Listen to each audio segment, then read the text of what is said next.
Matthew chapter 5, verse 1 to 12, ito ho ang mensahe ng Panginoon. Pinamagatan po natin yang the Beatitudes. Narinig niyo na po ba yung word na yan? No. So sabi dito ho, the Greek word often translated as blessed. So ang ibig sabihin ng Beatitude do ay blessed. Blessed po yan. Sa Greek word, ang salitang blessed or Beatitude sa Greek word ay makarios. Yung makarios, ibig sabihin no, pinagpala o mapalad. Hindi lang basta ho blessed yun. Sabi dito, which means fortunate. Ano pa? Happy, enlarged, lengthy. Ang dami yung ibig sabihin. At kapag binasa pa natin yan, pwede pa hong tawagin yung salitang Beatitude. Isa pa hong ibig sabihin yan, favored. Gaano ka ka-bless? Alam niyo sa totoo lang, ito ang mensahe ng Panginoon dahil may mga times sa buhay natin, pag tinignan natin yung ating kakayanan, ang ating sarili, para man naliliit tayo dahil ang ating conclusion sa sarili natin, hindi tayo mapalad. Kasi nga, ang kaisipan natin, ang blessing is yung, mamaya, alamin natin kung talaga bang yun ang tamang definition. So, balikan natin. Si Mary, dineclared siyang favored by the Lord. Sabi dito, in the New Testament, it is usually carries the meaning of being blessed by God. Mary, the mother of Jesus, was blessed among women. Kaya pala pag binasa ang blessed, pwede yung basahin sa blessed. Blessed, blessed you among women. Ang sabi di ba kay Mary, ikaw ay pinagpala sa lahat ng babae. Kasi bakit po? Dahil siya ho ay pinili ng Diyos. Ang pumili sa Diyos ay hindi ikaw. Siya ang pumili sa iyo.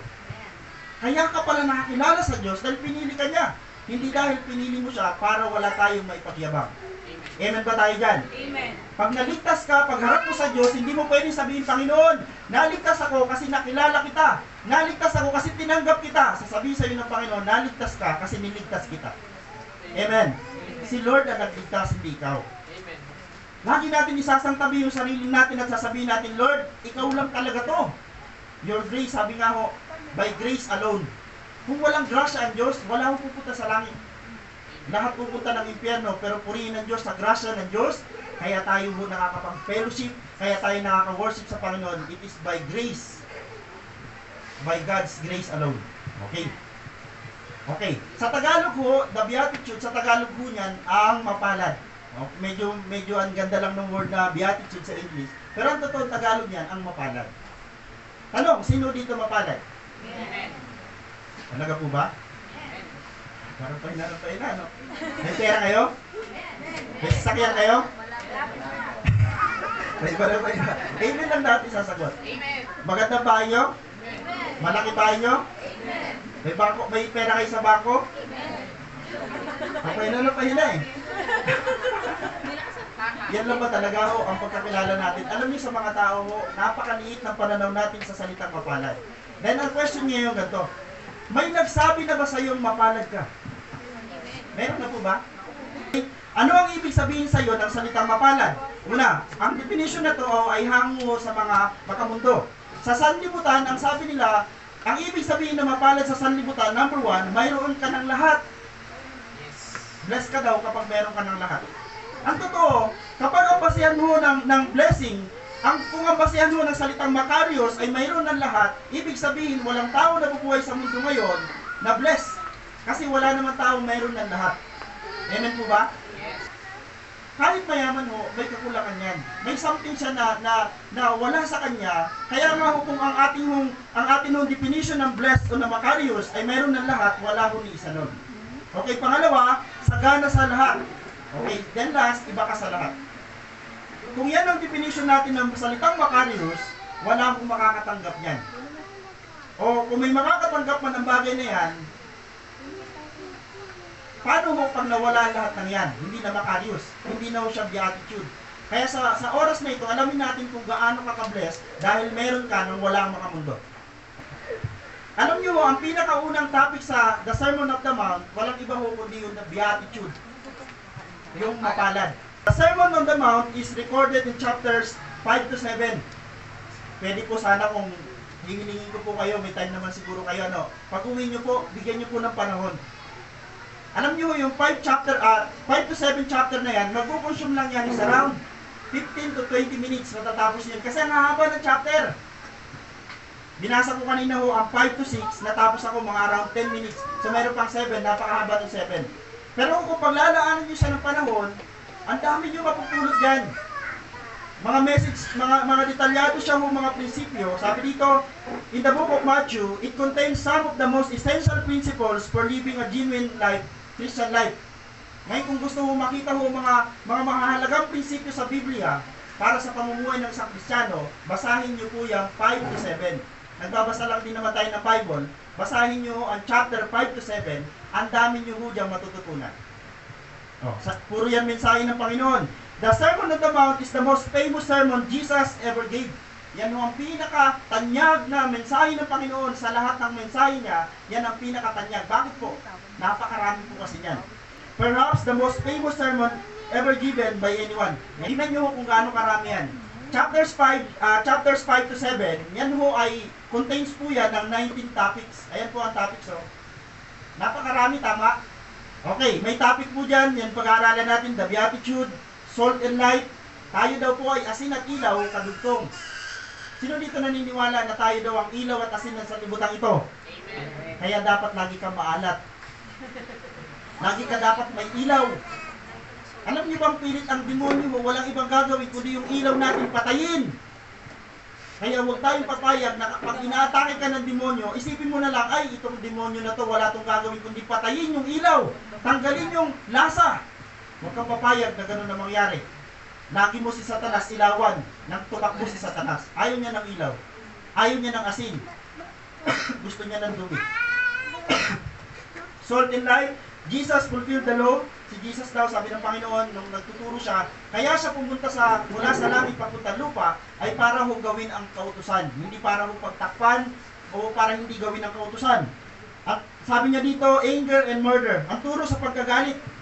Sa Panginoon ho, hindi ka pa pumapatay, nakapatay ka na. Kung grabe ang galit mo sa iyong kapwa. Meron mo ba meron dito? Na wala namang ginawa sa'yo, galit na galit ka. Ang sabi ng Panginoon, hindi mo ba siya napatay sa physical, pinatay mo na siya. May mga ganun tao na ho, ayaw ka na makita kahit buhay ka pa. Grabe galit. Sabi ng Panginoon, yung turo sa pagkagalit, kahit hindi mo pa siya pinapatay sa physical, pinatay mo na siya kung grabe yung galit mo sa kanya. Okay? Divorce. Okay, at dito ho, basahin nyo kung gusto nyo talaga mag-aral about sa divorce at sa pag-aasawa muli, nandyan sa Matthew chapter 5 verse 31 to 32 about yan sa divorce and remarriage. Si Jesus ang nagtuturo dyan. Okay? Sunod po, about sa pangangako. Pabilisan ko na lang po, yung pangangako. Sabi, eye for an eye, mata sa mata, ngipin sa ngipin. Yung turo ni Jesus Christ galing kay Moses. Okay? Love your enemies. Nandyan din pala yung turo ng Panginoon na ibigin ang kaaway. Parang hirap ng mga turo ni Jesus Christ, no? Give to the needy. Sabi dito, how to pray, how to fast. Yung how to pray, how to fast, kailangan pag mag-pray ka, magpa-fasting ka, dapat hindi ho obvious. Kasi mga Pariseo, mga Saduseo, pag nag-pray sila at the time, kung saan yung matao, doon sila pupwesto. Ayun, matao, doon ako mag-pray. Para para malaman ng mga tao nag-pray sila. Pero sabi ng Panginoon, kung mag-pray ka, tampakay mo talaga, tugunin ng Diyos, humanap ka ng kwarto at doon ka mag-pray. Kasi bago ka pa mag-pray, sabi ng Panginoon, alam na yung amang nasa langit ang pakay mo. Buting po ba? Sino dito ang nag-pray na napakaiksi lang? Alam niyo, mahaba o maiksi, alam na ng Diyos ang nag-pray mo. Papalapit ka pa lang kay Lord, alam na ni Lord ang hihingin mo. Bakit po? He is all-knowing. Amen? Sabi dito ho, how to fast, treasures in heaven, wag daw ho tayo mag-impok ng yaman sa lupa, dahil sa sanlibutan, mayroon daw hong tama, at mayroon hong, kalawang. At isa pa, mayroong magnanakaw. Sabi dito, do not judge hypocritically, seek not the narrow gate, false prophet, then last, sabi ng Panginoon, na pinakahuling turo niya, the wise builder. Ang pinakamatibay na Kristiyano na namubuhay sa sanlibutan na hindi kayang tinagin ng lahat ng pagsubok, ang pundasyon si Jesus. Si Jesus ang pundasyon. Kaya sabi ng Panginoon, yung matalinong mga nagtayo ng bahay. Yung isa nagtayo ng kanyang bahay sa buhanginan, dumating ang pagsubok na wash out. Kasi bakit po? Mababaw ho ang tukay. At saka mali, kasi sa buhanginan nagpundasyon. Yung isa naman sa bato, yun si Jesus. Ang tanong, saan nakapundasyon ngayon ang iyong pananampalataya? Sa tao? Sa simbahan? Sa pastor? Nandun ka sa buhanginan. Pero kung ang iyong pananampalataya nakapundasyon sa bato kay Jesus, kahit anong uyog ng lindol, kahit anong uyog ng pagsubok, mananatili ka nakatayo kasi si Jesus ang pundasyon mo. Amen? Purihin ng Panginoon. Pwede bang palakpakan natin si Lord sa part niya? Okay, himay-himayin natin yung beatitude. At titingnan natin kung paano natin ito matututunan. Okay, ang mensahe natin. Ang mga pinagpala. Sa ngayon, tingnan nyo mga sarili nyo, Lord, ano po ba talaga ang nangyayari sa aking buhay? Financially, hindi ako blessed. Materially, kulang ako. Pero Lord, kaya ko pa bang i-declare sa sarili ko, pinagpala ako, I am blessed, I am macarious. Dapat ganun pa rin ang ating kaisipan dahil ang blessing na mula sa Diyos, hindi siya basta-basta. Alam niyo, significance ng pagpapalang galing sa Diyos, eternal. Ito yung may enjoy natin in the future. Okay, Matthew chapter 5 verse 1 to 2, dito nagsimula lahat. Okay, ang sermon sa bundok. Nang makita ni Jesus ang napakaraming tao, take note ha, dito na tayo sa mensahe. Nang makita ni Jesus ang napakaraming tao, umakyat siya sa bundok. Pagkaupo niya, katulad nung nakikita natin sa picture, pagkaupo niya, lumapit ang kanyang mga alagad. Ang pinaka-audience talaga at the time ni Jesus Christ dito ay yung mga disipulo niya. Pero, hindi lang mo ito exclusive sa mga disipulo niya kasi mamaya makikita natin sa conclusion, marami pala nakikinig. At siya ay nagsimulang magturo sa kanila. Una natin pag-aaralan, Matthew chapter 5 verse 3, ito ang unang mensahe. Pinagpala ang mga taong walang inaasahan, kundi ang Diyos. Diyos lang ba ang inaasahan mo? Ikaw ay makarios. Ikaw ay blessed. Ikaw ay makarios. Ikaw ay pinagpala kung talagang umaasa ka sa Diyos. Maraming mga tao, sabi nila, umaasa ako sa Diyos, pero ang totoo hindi. Kasi financially blessed sila.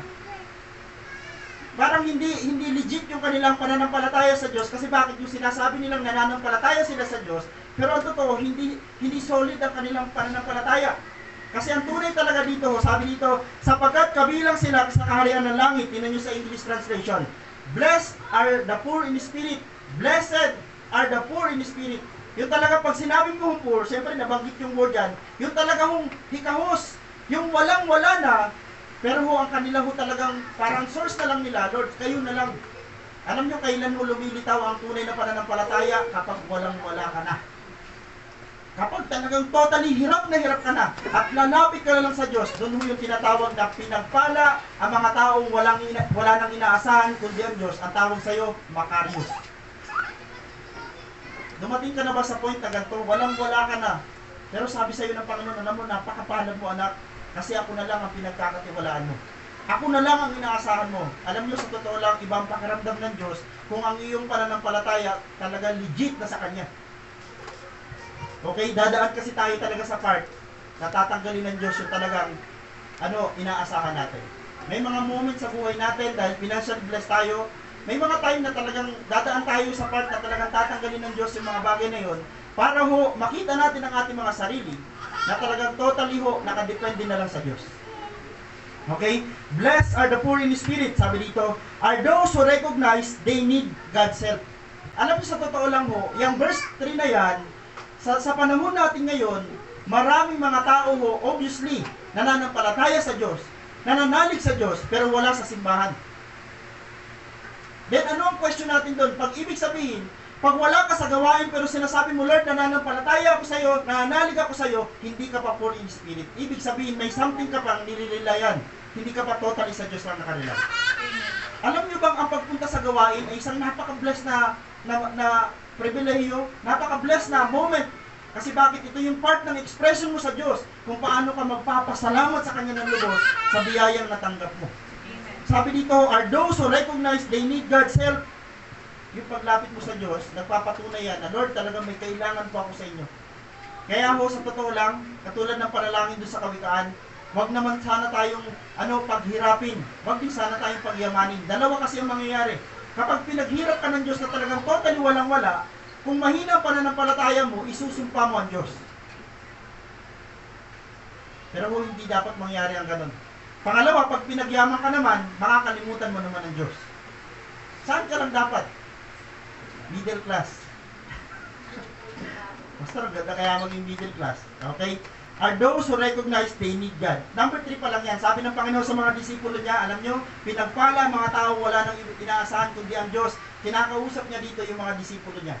kayo na naglingkod sa akin, nag-respond sa tawag ko, mapalad kayo. Mga Makarios kayo.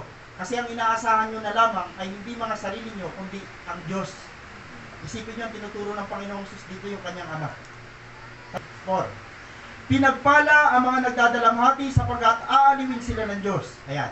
Itong verse na to, marami ho dito ang nag-i-interpret, pero mali ang interpretation nila. Akala nila yung word na pinagpala ang nagdadalamhati about ito sa kamatayan. About ito sa, halimbawa, hiniwalayan ka, halimbawa ho, namatayan ka, halimbawa ho, nagkulang ka.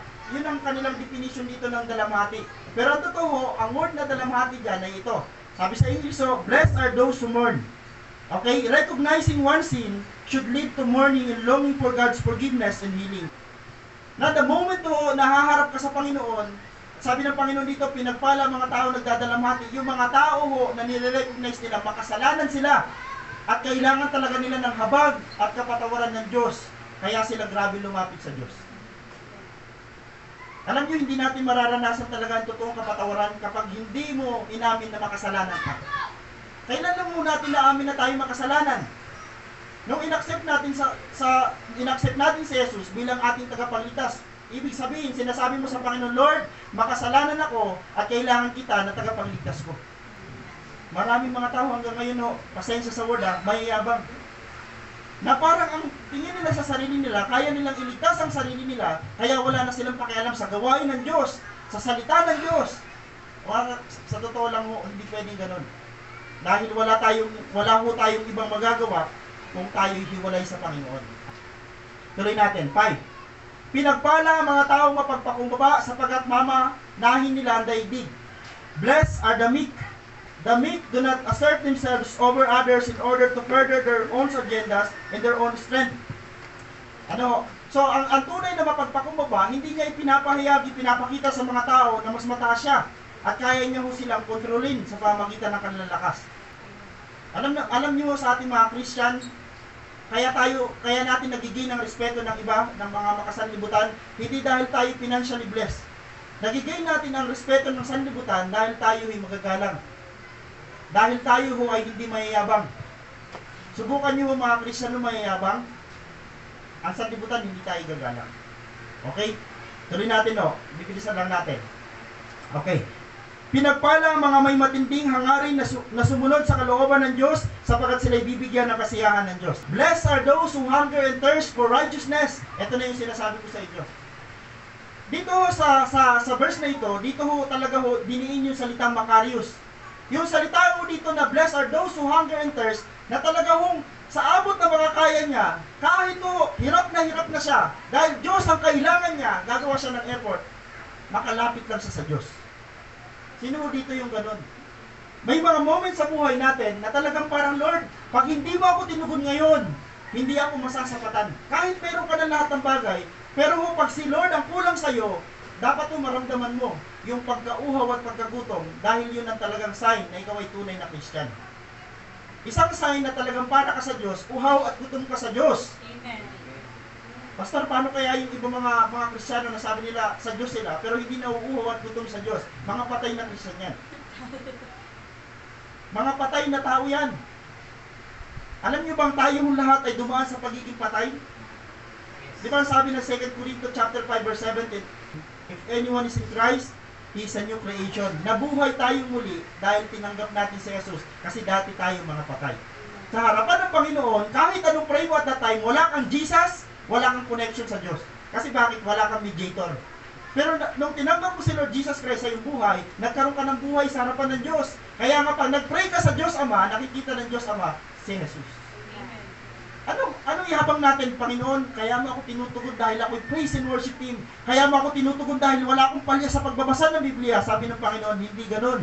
Kaya kita tinutugon dahil sa anak ko. Kay Jesus. Amen po ba? Malinaw po ba sa atin ang lahat? Pastor, kaya pala ako nagsisimba. Hindi na pala ito dahil sa akin, kundi dahil na ito sa grasya ng Panginoon na nandito sa akin. Nag-ooperate. Kasi buhay na ho ang Espiritu sa atin. Kung hindi na nagugutom ang Espiritu na nandyan sa'yo, it means it's either may sakit or patay uli. Ang hirap kaya maging patay spiritual. Naranasan niyo na ho ba yung salitang patay spiritual? Na dati ho wala naman tayong relasyon sa Panginoon, pero ngayon may relasyon na tayo sa Panginoon. Ang question natin, Lord, kung kailan ako naging born again, ang daming pagsubok. Kasi ho, ang born again talagang dadaan siya sa apoy, sa testing. Kasi ho, pagkapasok mo ho sa Panginoon, dadalisayin ka niya para maging puro. Ang tanong, puro ka na ba? O kailangan pang dalisayin muli? Okay? Blessed are those who hunger and thirst for righteousness. Mapala daw ho ang tao hong pinagpala ang may matinding hangarin na sumunod sa kalooban ng Diyos sapagkat sila'y bibigyan kasiyahan ng Diyos. Sila ho'y masasapatan. Amen o? The moment na ang longingness mo ay sa Diyos, imposible ho tanggihan ka ng Diyos kung siya talaga ang pakay mo. Danasin mo sana natin itong ganito. Blessed are those who hunger and thirst for righteousness. At ang sabi ho dito, longs for God's righteous character to be evident in people's life. Sabi dito ho. In fact, our Lord is teaching that such a powerful craving is the mark of a true Christian. Yan daw hong talaga hong ano yung salita sa Tagalog yung craving? Ito ho'y parang buntis ka. Ito parang naglili ka yung craving. Ano sa Tagalog yung craving? Takam na takam ka. Parang gustong-gusto mo tong bagay na to. Ewan mong aalisin yung pagkagusto na yung sa kay Lord. Yung parang grabe yung craving mo sa Lord, parang gutom na gutom ka kay Lord, uhaw na uhaw ka kay Lord, then yung mga tao daw na ganun ho, yun yung sign ng mga totoong Kristiyano. Yung sabik sa Diyos. Mga kapatid, sikapin natin ho na masabik tayo sa Diyos kaysa sa mga bagay sa sanlibutan ito. Dahil ho, ang sasalubong sa atin, hindi ho mga material na bagay. Ang sasalubong sa atin someday, si Jesus mismo. Alam niyo ho, kailangan may kasabikan tayo ho sa pagharap natin sa Panginoon. Para magpanagpo ho. Alam mo si Lord, sabik sa iyo. Naniniwala po ba kayong sabik si Lord sa atin?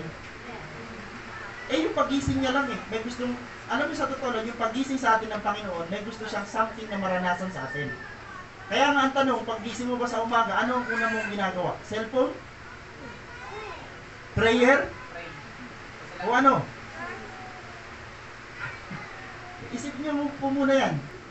At araw-araw mong isipin yung ginagawa ng Diyos sa atin yan, gisingin tayo. Parang laging sabik ang Diyos sa atin. Sabik tayo maka-fellowship niya sa araw-araw. Pinagpala ang mga mahabagin sapagkat kahabagan sila ng Diyos. Blessed are the merciful. Sabi dito, then because we have received His mercy, we will be merciful. Kailangan mo maging mahabagin tayo dahil kinahabagan tayo ng Diyos. Sino dito hindi marunong magpatawad? Sino dito yung talagang pag nagalit parang sagad hanggang buto?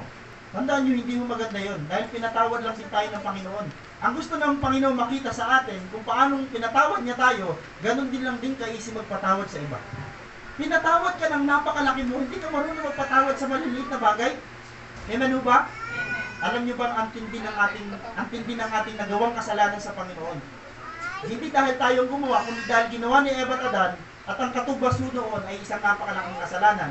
Pero pinatawad tayo. Sa pamamagitan ng dugo ni Jesus, pinatawad tayo. Ngayon pinatawad na tayo, ang ine-expect sa atin ng Panginoon, matuto din tayo magpatawad. Pastor, kahit gaano kalaki ang kanyang pagkakautang sa akin, kahit gaano kalaki. Kasi sabi ng Biblia, because we have received His mercy, we will be merciful. Yun ang ine-expect sa atin ng Panginoon. Pinagpala ang mga may malinis na puso sapagkat makikita nila ang Diyos. Blessed are the pure in heart. Dito, in contrast to Jewish tradition that emphasized ritual purity, Jesus taught that purify of the heart was most important. Eto na ho. Sa totoo lang, tayong lahat na nandito, pwede tayo matawag dito magkubli sa isa't isa. Alam niyo yung salita magkubli? Pwede natin itago ang ating mga puso, ang ating isip sa ating mga kapatiran sa oras na ito, pero hindi ho pwedeng itago yan sa harapan ng Diyos. Alam ng Diyos sa oras na ito kung sino ang marumi at pangit ang isip. Kaya ho walang maililihim. Kasi ang sabi dito, traditionally, binanggit ng Panginoon sa mga disipulo niya, pati sa crowd, dahil ang mga Hudyo, mga Israelita, sa kanila ho, pag naghugas ka ng kamay, malinis ka. Pero pag hindi ka naghugas ng kamay at kumain ka, napakarumi mo. Yun ang kanilang tradisyon. May isa silang tradisyon na gano'n. Tapos nung panahon, pag nagkasala ka, naghandog ka ng tupa, kambing at baka, malinis ka na naman. Pero sabi ng Panginoon, hindi gano'n. Ang hinahanap ng Panginoong Jesus dito, hindi ho yung mga ritual. Ang hinahanap dito ng Panginoon, yung puso. Kumusta ho ang puso nyo ngayon? Pastor, may dumi-dumi ng konti. Pwede bang linisin na yan natin? Paano yung term natin na may dumi-dumi ng konti? May galit-galit? May tampo-tampo? O ano? Alam niyo, sa totoo lang ho, sa harapan ng Panginoon, kung wala tayong may tatago, dapat ho, lahat ho ipulwas na natin. Amen? Alam niyo ho, isa sa dahilan kaya hindi answer prayer ang mga anak ng Diyos, dahil sa sala. Sabi ho sa Isaiah chapter 59 verse 2, ngunit ang sala mo ang nagiging dahilan, kaya di marinig ang dalangin mo, at siya ring dahilan sa paglalayo ninyo. Sa Isaiah chapter 59 verse 2, makikita natin ho na may reason ng Diyos bakit hindi tayo minsan tinutugod. Dahil po may laman ang puso nating marumi. At dahil marumi ang puso, tandaan niyo ho, yan ang nagiging hindrance para ho yung prayer mo ho magkaroon ng barrier.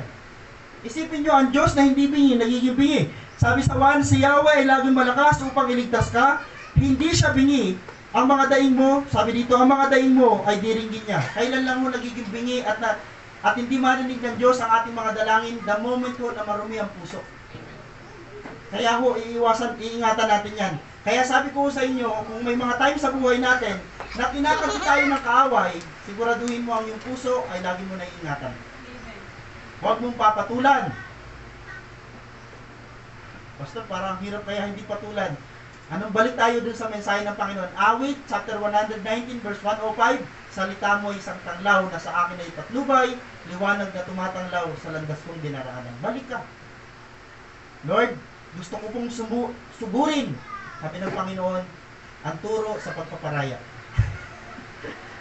Panginoon, gusto kong magsalita ng masama. Ano, may verse ba doon? Pagsasalita. Ang magsabi ng sinumang ulol ka ay pupunta sa impyerno. Sabi ng Panginoon, alam nyo, sa totoo lang, kung marami kang alam na salita, yung pasugod ka na, nangangaral sa iyo ang Panginoon sa mga salita niya, yung papunta ka palang, paurong ka na, at doon ka nagluluhod sa Panginoon. Amen? Ang sabi ng Panginoon, ito ang pinakapangawakan niyo mga kapatid. Kung gusto mo maghiganti, sabi ng Panginoon, akin ang paghiganti. Amen ba tayo dyan? May gusto ka bang paghigantihan? Ipaubayan mo na yun sa Diyos. Pwede ba ganun? Dahil kung tayo maghihiganti, kaya naman natin. Ang totoo, kaya natin. Kaya ba natin maghiganti? Kaya. Pero kung yung magagawa mo, mas matindi magagawa ng Diyos mo. Kaya iasa mo sa Diyos. Amen? Okay, 9. Magna-9 na tayo. Okay, 9 na po. Pinagpala ang mga gumagawa ng paraan para sa kapayapaan sapagkat sila ituturing ng mga anak ng Diyos. Isa sa sign na anak ka ng Diyos. Hindi ka mahilig sa gulo. Amen ba tayo dyan? Amen. Ang mga tunay na anak ng Diyos, hindi ho gusto ng away. Hindi ho gusto ng division, hindi gusto ng kampi-kampi. Ang gusto ng Panginoon sa mga anak niya, nagpupos siya ng kapayapaan. Amen. Okay, sa English, sabi dyan, blessed are the peacemaker. Oh, ikaw dapat to, ako dapat to. Tayo dapat ho nagpupos ng kapayapaan at hindi tayo nagpupos ng gulo. Amen. Amen ho? Sabi dito, those who promotes God's message of peace through Jesus the Messiah will receive the ultimate reward of being called sons of God. Yan ang pinakamatindi natin yung reward sa Diyos. Yung tawagin ka ng Diyos na anak niya. Someday, pagharap mo sa Diyos, sasabihin ng Diyos, pasok ka. Pasok ka sa kaharian at tatawagin ka niyang anak. Diba? Sarap sa pakiramdam. Ang tatawag pati sa iyong anak ka, ay hindi mo basta-basta Diyos. Amen? At alam niyo sa totoo lang, kung nakikita niyo ang simbahan natin, parang magkakaroon ka rin ng evaluation sa simbahan natin. Pastor, bakit parang hindi tayo nalago? Pastor, parang may problema sa simbahan natin. Hindi natin alam kung ano mga nangyayari sa labas. Tama? Pero alam niyo may matinding gagawin ng Diyos sa nagkukuso ng kasiraan ng gawain. Dahil hindi siya anak ng Diyos. Ang anak ng Diyos, ang sabi ng Biblia, ang anak daw ng Diyos ay gumagawa ng paraan sa kapayapaan. Sa ipagkakasundo, alam niyo sa totoo lang, hindi ito tao sa tao.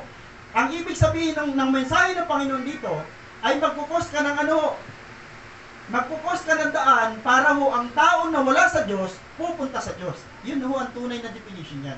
Amen. Ang mga Christian ang dapat umaakay sa mga tao sa labas papunta sa Panginoon kasi hindi sila bati ng Diyos. Alam niyo ba dating kaaway tayo ng Diyos? Pero purihin ng Diyos, mayroong taong ginamit ang Diyos para tayong wala sa Diyos, makalapit sa Diyos. Ang tawag sa kanila, peacemaker.